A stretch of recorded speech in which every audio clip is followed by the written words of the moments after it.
Hey everybody, it's Ricardo and I am here with Mr. Seth Killian at the EVO World Finals here in Las Vegas at the Rio. For people that don't know what EVO is, Seth, what the heck is it? This is pretty much the World Series of fighting games.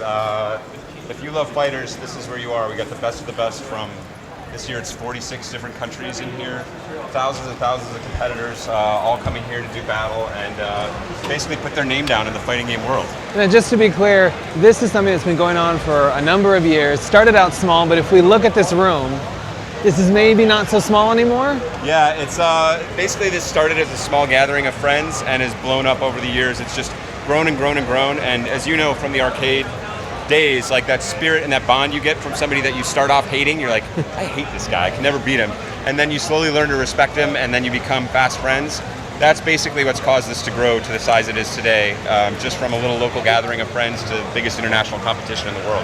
Now, the early days, obviously Street Fighter was a staple, which is kind of good because you work at Capcom. Yes. But this isn't just a Capcom show now. There seems to be, and it's not just fighting games. So in addition to fighting games, there's accessories. There are, yeah. We've got obviously Mad Catz here, a great supporter of the fighting game community, and they've been doing an amazing business. They've had a line all day, selling peripherals. Some other vendors here who organize events. Obviously, our friends from Namco are here with some amazing new games as well, and a lot of just great people here supporting it.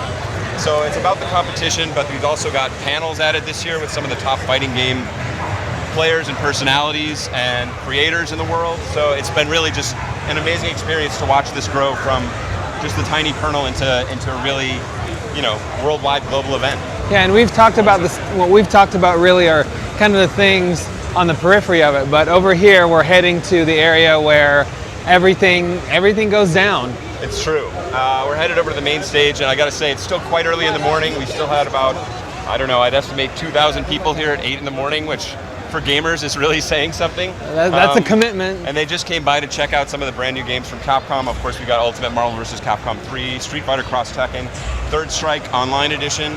All of that's here, and people were just rushing in to play that as soon as possible. But this is really what it's all about. We've got pools running here. You hear the cheers in the background. People are having their hopes and dreams broken. Champions are going down. New legends are being born right here in these pools right now. So there's just a lot of heart, a lot of ambition, and a lot of love in this room. And so, to be clear, this isn't even really, the way the room's laid out right now, we obviously have maybe a quarter of it is seating. Yes. But for the finals on Sunday night, this is all... For the finals on Sunday, it's going to be... So right now, the way it's scheduled is people only play in 2-hour blocks. So there are people here scheduled to play at 8. And so there's actually only a fraction of the attendees in the room at any time. Sunday for finals is going to be completely packed in here with everybody in the room all at once to watch their favorite champions. So we're going to boil it down from thousands down to final 8 and then down to the final champion on Sunday. And it's going to be the energy, literally, you feel this floor, it's probably 20 feet of concrete. It's going to shake on Sunday. And so the crazy thing is, just so people at home understand, the whole whittling down process, the boiling up. So these things go from 8 o'clock in the morning, like you pointed out, until 11 o'clock at night, right? I think I'm actually going to be on the mic till midnight tonight. So okay.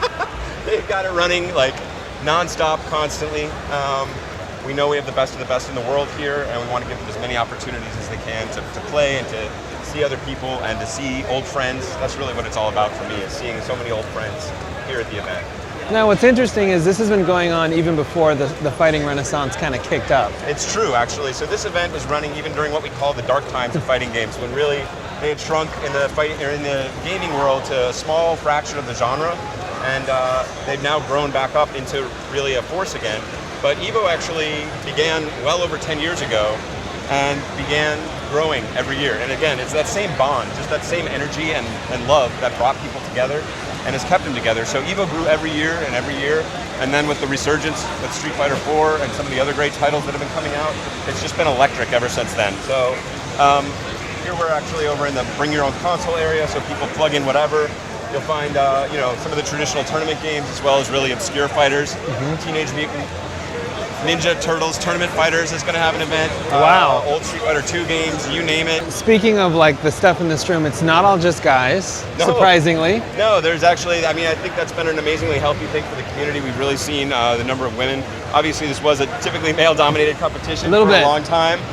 Still, I think definitely heavily weighted towards men, but there's a lot of women, people who enjoy watching the games at home and now come and check it out. And there's a lot of really strong players, including Kayane, actually part of Team Mad Cats. She was just signed by Team Mad Cats, the French champion. She's one of the strongest women in the world, and actually I think is going to go quite a distance into the main event. We'll see if she can pull off top 8 this year, but she's an amazing woman. And I think they have some more surprise announcements coming this week about maybe some other women they might be adding to their team. So it's really, the scene has grown in a really healthy way, and to see people out here with their friends, their families, their significant others, as well as so many strong women competitors, it's been really amazing. All right, well, thank you, sir. We're gonna let you get back to it, because for folks that don't know at home, this is kind of Elvis I'm walking with in this place. Like, we had to tear him away from people, hunting him down on the show floor. We've got a blocker that you guys can't see off camera, keeping them away at bay. It's kind of a thing. So we let you get back to your people. Thank you very much, sir, and we'll be around all week. Fantastic.